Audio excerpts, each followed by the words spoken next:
Hello， 大家好，今日同大家分享一個涼拌秋葵。咁我呢度有秋葵160克，我哋俾少少鹽省一省嗰啲秋葵。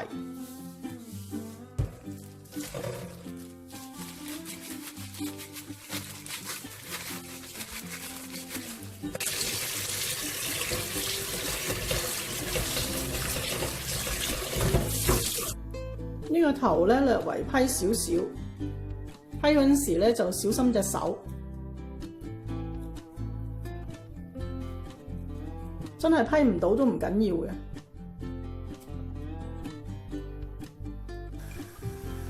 我哋俾少少糖，一片薑，灼一灼啲秋葵，灼大約2分鐘到。如果你想好腍嘅咧，可以灼耐少少都得嘅。咁我呢個咧係凍滾水嚟嘅，加少少冰，我哋預備一兜冰水。灼完個秋葵咧，我哋擺個冰水嗰度。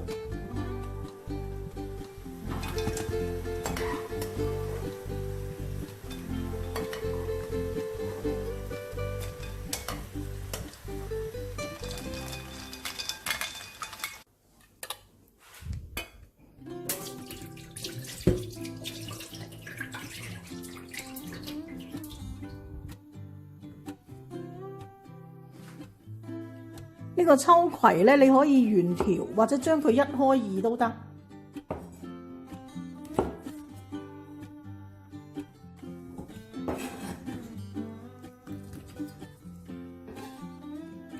俾一啲蒜蓉，食得辣嘅可以俾啲辣椒，灒少少滾油。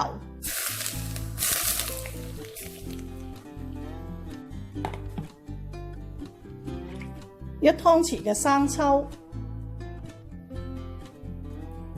，1湯匙嘅醋，半茶匙嘅糖，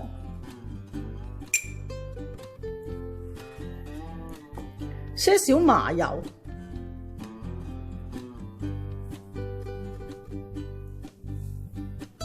一啲炒過嘅芝麻。咁中意麻醬咧，亦都可以落啲麻醬，或者食辣咧，亦都可以加啲紅油嘅。